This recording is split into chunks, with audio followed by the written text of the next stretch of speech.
Como estamos, pues vamos a seguir platicando acerca de lo que estamos hablando de la historia de México, acerca de lo que acontecía con los capitanes de Hernán Cortés.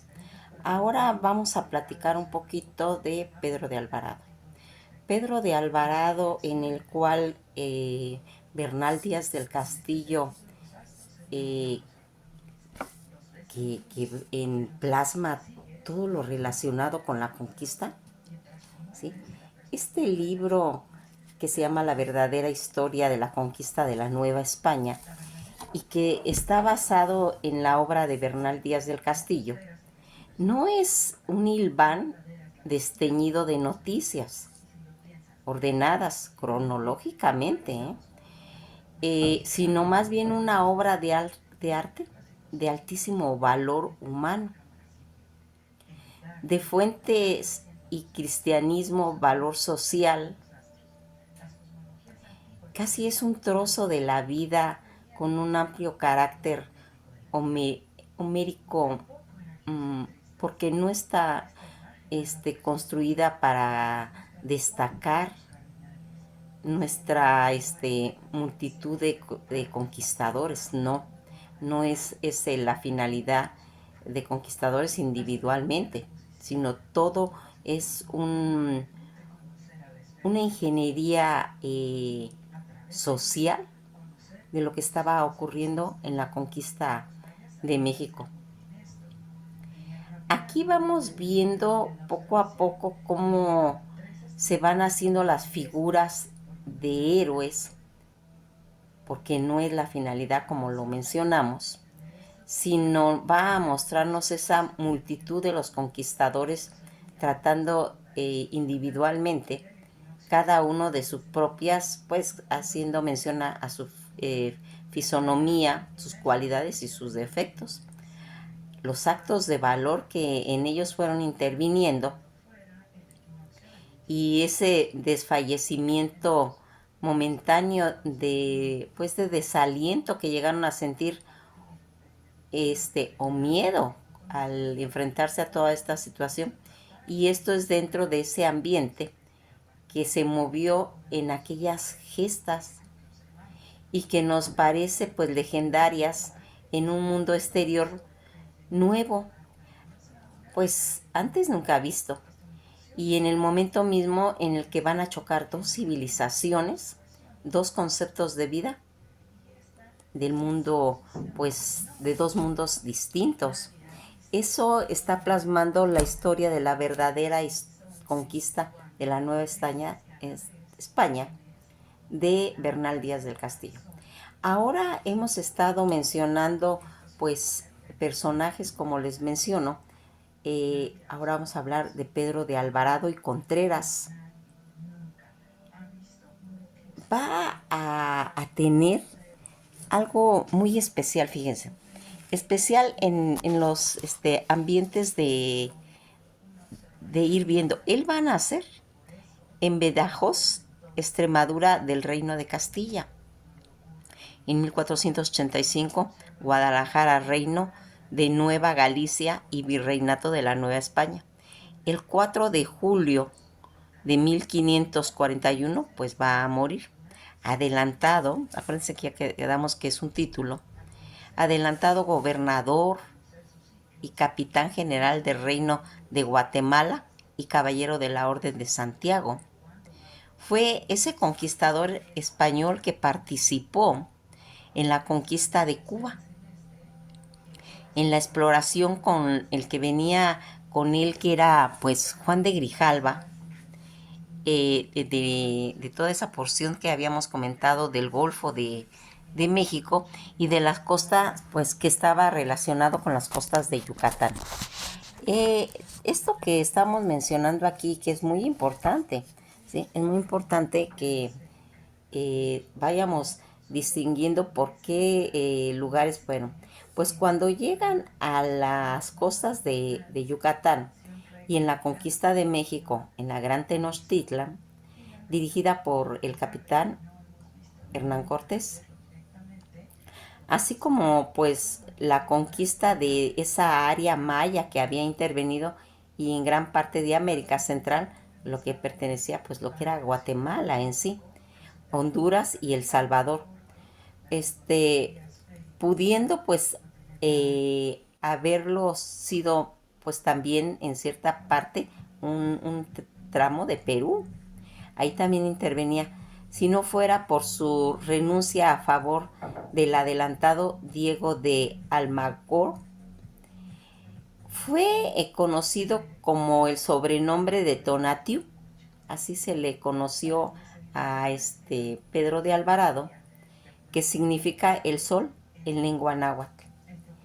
Pedro de Alvarado, que va a tener designado por Hernán Cortés y que va a ser predecesor de nuevo cargo.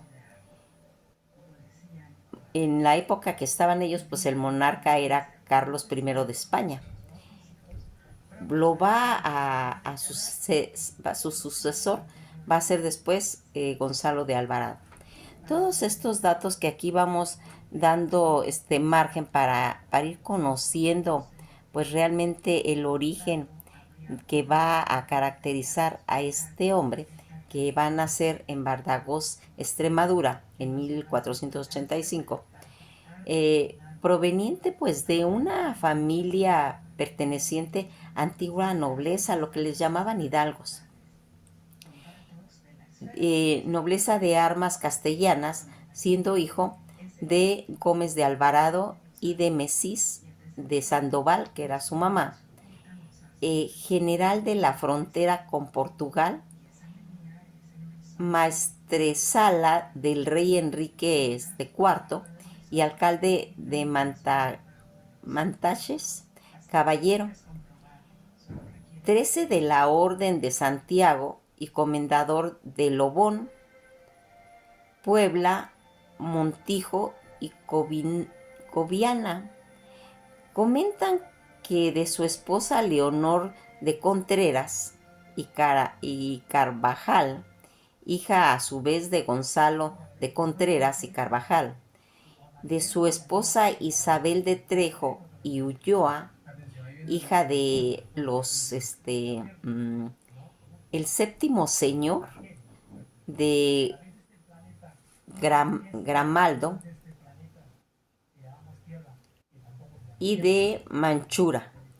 Toda esta situación que tenía alrededor de su familia, pues su abuelo paterno, el catambro Juan de Alvarado y Dávila,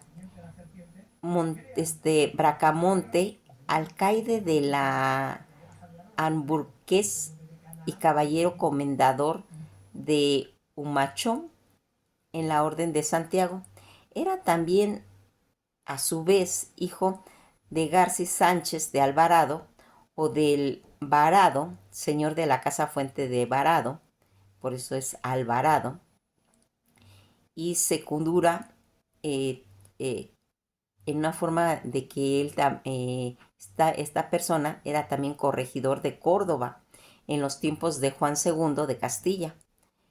Recordando cómo uno de estos caballeros que entregó pues con responsabilidad a a Fernán Álvarez de Toledo y a la toma de Vega de Granada, que ocurriría en 1435, y de su esposa Leonor de Bracamontes, nacida en el Palacio de Bracamontes por ser hija de sus constructores, el mariscal de Castilla, don Álvaro Dávila, y señor de Peñaranda y Fuentes del Sol.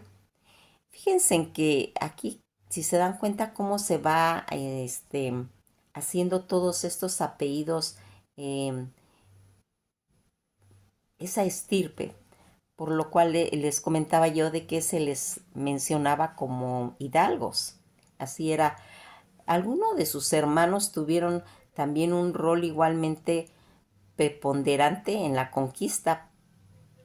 Ya lo habíamos comentado que Juan de Grijalva, Pánfilo de Narváez, todos estos que hemos ido mencionando, también tuvieron familiares que van a quedar en puestos importantes, pues así le va a pasar a los parientes de Pedro de Alvarado, en los que, por ejemplo, Luisa de Estrada, supuesta nieta del rey Fernando el Católico, comentan, Gómez de Alvarado y Contreras, Gonzalo de Alvarado, entre otros que se mencionan, por mencionar pues su legado eh, que va haciendo. En la llegada que él va a participar en América, toda la conquista de Cuba, que va a ser en 1509 a 1511, ya en 1510, con 27 años de edad, desembarcó en la Española junto a su hermano Gonzalo Jorge Gómez, a Hernando y a Juan, de los cuales llegaron a la isla como parte del séquito del virrey Diego Colón, hijo primogénito de Cristóbal Colón, que es Diego Colón, ¿sí? Para irnos ubicando, ¿sí? O sea, cuando llega Diego Colón, que es hijo primogénito de Cristóbal Colón, hago esta aclaración por si eso no se entendió bien. Un año después, bajo las órdenes de su pariente Diego Velázquez, va a participar en la conquista de Cuba. Las expediciones de Grijalva, que fueron en 1518, acompañó a Juan de Grijalva como capitán de un navío en su viaje pues de exploración en todas esas costas desde Yucatán y el Golfo de México. Fíjense en que aquí se va a producir el descubrimiento de Cozumel. Fue el primer navegante del río Papaloapan, por la razón por la cual la población pues casi cercana y la desembocadura del río se va a bautizar con el nombre de Alvarado. Todas estas situaciones en la conquista de México desde 1519 hasta 1521, vamos a irnos, varios hermanos de Alvarado se van a unir a la conquista de Hernán Cortés. En el puente de la Trinidad, cuando iniciaba pues ese viaje, entre ellos estaba Jorge Gonzalo y Gómez, y Juan Pedro fue el primer capitán de Hernán Cortés durante la conquista de México. Toda esta conquista que se va haciendo más adelante en la conquista Tlaxcala y Matrimonios, va a participar en la batalla sostenida contra pues los tlaxcaltecas, dirigidos pues principalmente por Jicotelcal. Tras esa pues dura resistencia de esos líderes de la fuerza tlaxcalteca, fue obligado a capitular, presionado pues fuertemente por el padre homónimo Jicotencal el Viejo, ¿sí? Y va a hacer ese Tlatoani de Tizatlán la capitulación. Siguiendo pues las costumbres mesoamericanas, se sucedía que cuando el establecimiento de una nueva alianza en la cual se pactó el doble pues matrimonio tanto con Pedro y Jorge de Alvarado, siendo capitanes solteros de mayor rango. Los dos, de las dos princesas tlaxcaltecas, hermanas de Jicotencal e hijas del Tlatoani Jicotencal el Viejo, Pedro contrajo matrimonio con Tlacuatlitzi, quien fue bautizada como Doña Luisa, y su hermano Jorge fue casado con la princesa Jicotl, quien fue bautizada como Doña Luisa. El matrimonio que se hicieron, pues solamente por el mito indígena de pues estilo polígamo, era una forma de moda que los dos hermanos tuvieran en cierta forma libertad para casarse con otras mujeres sin ofender a estas partes. Pedro contrajo más tarde dos sucesivos matrimonios con el rito católico, durante los cuales doña Luisa permaneció a su lado hasta su muerte. Avanzando ya hasta Tenochtitlán, tras la paz de Tlaxcala, pues realizaron una inspección como de avanzada junto con Bernardino Vázquez de Tapia hacia pues las inmediaciones de Tenochtitlan, pues con el fin de ir observando y contemplando pues mejores las rutas. Velázquez de Tapia pues va a caer enfermo de una fuerte calentura en el camino y Alvarado tuvo que completar pues esa misión y ambos van a ingresar a Cholula para pues ir reformando a todos los acontecimientos que estaban pasando y que era de total importancia eh, darle la información a Hernán Cortés y que estuviera pues al tanto de lo que iba aconteciendo, de todos los pormenores. Fue entonces cuando los indígenas le pusieron el apodo de Tonatiuh. La matanza del Templo Mayor, que fue casi, se puede decir, lo que lo marcó, lo que lo señaló, y que ocurrió en 1520, a la ausencia de Cortés, que había ido al encuentro con Pánfilo de Narváez, Pedro de Alvarado, que había pues quedado, o se puede decir, al mando, va a ordenar la matanza del Patio Mayor, que presidió a la derrota de los españoles conocida como la Noche Triste. Recriminado por Cortés, que se vio obligado a mover pues apresuradamente a Tenochtitlán y a socorrerle, alegó que los aztecas estaban pues preparando sacrificios humanos para la fiesta del Toxcatl, el quinto de los 18 meses del calendario mexica. Pedro de Alvarado va a confundir y va a pensar que se está haciendo un motín. Eh, Incumpliendo su promesa de no hacerlo y que había sido pues advertido de que con la fiesta de preparación podría ser una trampa pues para atacar a los españoles. Eso pensó Pedro de Alvarado. Desde las perspectivas de los españoles, según Bernal Díaz del Castillo, ¿sí?, justifica que la agresión contra la nobleza mexica del Templo Mayor, puesto que según se había él enterado, los mexicas habían pues propuesto asesinar a Pedro de Alvarado, que como se había dicho había quedado pues a cargo de las tropas españolas en México, Tenochtitlan. El asesinato sería efectuado con el contexto de la celebración del Toxcatl.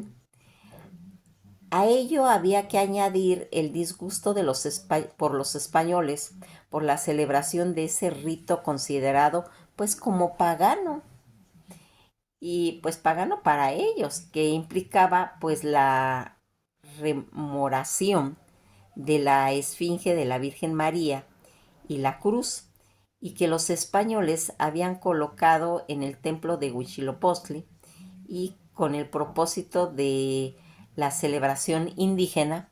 Muchas fuentes coinciden en denunciar que Alvarado ordenó sin previo aviso que se atacara a los danzantes de la fiesta, asesinando a personas desarmadas.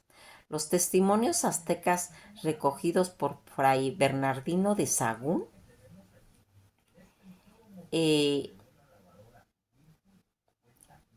describen que fue una cruel carnicería de la cual Sahagún Bernardino comentó en la Historia General de las Cosas de la Nueva España, en el 12, ¿sí?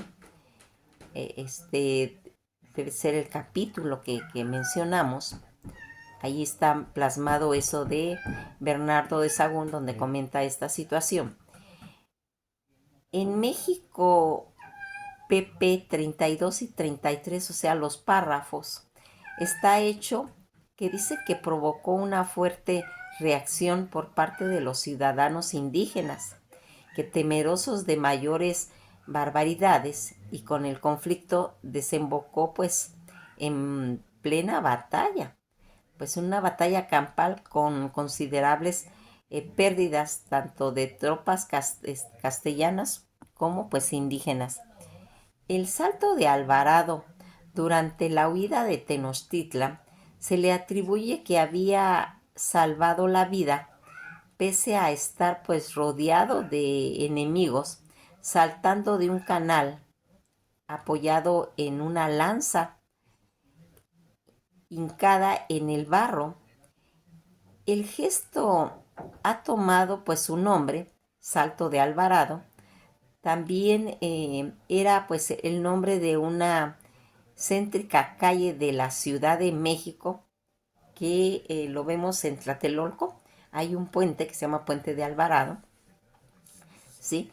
Y que está situado en esa zona actualmente donde pudo haber ocurrido ese hecho actualmente llamado México Tenochtitlan, ¿sí? En la Ciudad de México actualmente hay un puente, y que es lo que le llaman a ellos el Salto de Alvarado, pero que ahora está en lo que era Nonualco Tlatelolco, ¿sí?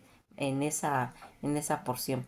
Podría pues citarse con el precedente del salto de con una pentigal, igual que se hace con Filpides para los maratones. Recuerdan que hay una actividad en los maratones donde agarran el, la vara y lanzan, pues más o menos este tipo de situación se comenta que lo hizo Pedro de Alvarado al querer huir. Por ese salto muy probablemente pues nunca existió, ¿verdad? En las referencias que preceden a Francisco López de Gomara, que no fue pues testigo ocular y que se desmentía con una gran y rotunda por Bernal Díaz del Castillo, el cual esgrime que la profundidad del agua y la anchura del canal, salvando pues descartaría realmente la viabilidad de la acrobacia y que de todos modos nadie se había percatado de ella de haber ocurrido como estaba pues para salvar su vida, ¿verdad? Por el contrario, Bernal Díaz del Castillo dice a saber con seguridad que la historia del salto fue una completa invención del conquistador Gonzalo de Ocampo, del contingente de Francisco de Garay, que compuso un libelo ridiculizando a Alvarado al pues retratarse como un ingenioso para la huida. Ahí pues en todos estos relatos que se plasman, ahí van viendo pues unos aseveran, otros lo inventan y otros hacen pues toda una percepción de que eso no ocurrió.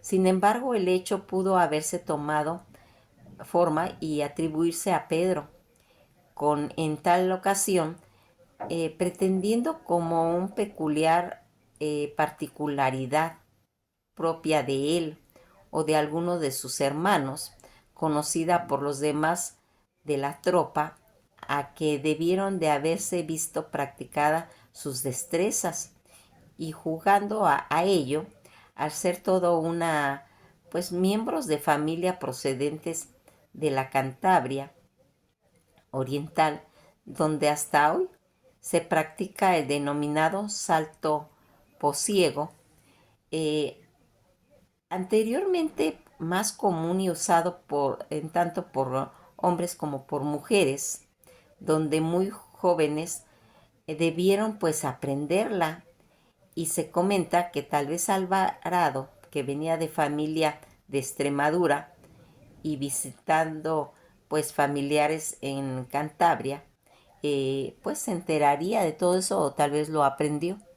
Fíjense en que cuando ya llega a lo de la conquista de Guatemala y El Salvador y Honduras, que va a ocurrir en 1521 a 1527, tras la toma de Tenochtitlán en 1521, Cortés lo comisionó para otra, pues se puede, expedición, más a lo que le permitieron pasar a la historia, también como conquistador de Guatemala, de El Salvador, y junto con sus hermanos Jorge de Alvarado y Gonzalo de Alvarado, y aunque siguiendo a Cortés, también incluyeron pues la conquista de Honduras. En 1524 Pedro de Alvarado va a ordenar la fundación de la primera capital colonial de Guatemala, Santiago de los Caballeros, inicialmente pues Ixchel Tecpan, luego pues refundada ya más adelante en 1527 en el valle de Almolonga, hoy que es el barrio de San Miguel Escobar, en la ciudad, pues en la ciudad vieja de Zacatepeque, que pues va a ir dando esa vuelta indígena que se tiene, y en 1525 va a ordenar a Gonzalo de Alvarado la fundación de una villa con el nombre de San Salvador en el señorío de Cuscatlán, para pues para ir dominando a todos los naturales de esa tierra, y ambas alcaldías llegarían a ser pues tantas y de tener esa cantidad de tierras, preponderancia, y con pues perspectivas provinciales, jurisdiccionales, que terminaron por convertirle a él en el capitán de la República de Guatemala y El Salvador respectivamente, aunque ninguna estaba en su emplazamiento original, lo que hoy es en día. En 1527 va a viajar a España y se entrevistó con Carlos V. En este momento de mayor gloria, al recibir del emperador los nombramientos de gobernador, capitán general, adelantado de Guatemala, más que de lo de la conseguiría, pues nunca al lado de Cortés, ¿verdad? Aquí se puede decir que él sobresalió. eh, Sin embargo, a la vuelta de América, que ocurriría en 1529, el gobernador de la Nueva España lo encarceló y lo procesó. Solo pudo pues liberarse del cautiverio por la intervención de Cortés. A pesar de la importancia historiográfica apócrifa de Pedro de Alvarado, la conquista de Centroamérica está hasta pues hoy en día viene estableciendo pues gran parte, y gracias a las investigaciones derivadas de la restauración del lienzo de Huixquechoyac, en el mayor protagonismo de dicha conquista, y la verdad lo obtuvo pues su hermano Jorge de Alvarado. Toda esta situación que se va haciendo y que vamos viendo cómo va a hacer mm, pues parte de ese proyecto que va a tener, pues ya en 1521, 41, perdón, va a ir haciéndose pues ya más concreta todo lo que iría marcando esa intervención de Pedro de Alvarado. Algo que nosotros siempre comentamos y que nos gusta que quede, pues se puede decir que claro, eh, qué es lo que pretendía Pedro de Alvarado, o sea, cuáles eran sus situaciones. Comentan que en 1523 Alvarado dirigió pues toda esa expedición terrestre que exploró tanto todo el sur de México y los alrededores, con la idea era de enlazar como una flota dirigida por Cristóbal de Olid, e incorporar pues a fondo toda esta parte de Centroamérica y la colonia a lo que sería la Nueva España. aquí pues vamos a ir viendo cómo va a hacer toda esta, eh, cómo se va a llevar a cabo la conquista de México de la Gran Tenochtitlán del Imperio Mexica, que ya habíamos dicho que había ocurrido desde 1519 hasta el 21 y que se refiere principalmente a la toma de la ciudad de México Tenochtitlan por el capitán del Imperio Mexica, ya el día 13 de agosto de 1521 por Hernán Cortés y sus aliados indígenas con el objetivo de derrocar a el señor de México, que ocurriría entre el 519 y el 521. Es también pues importante que nos vayamos dando cuenta cuál es la psicología de todos estos personajes que van a ir actuando a través de ir hilvanando nuestra historia de la conquista de la Nueva España, ¿sí? En la historia de México. Nos quedamos hasta aquí y esto ha sido todo por hoy. Nos veremos mañana.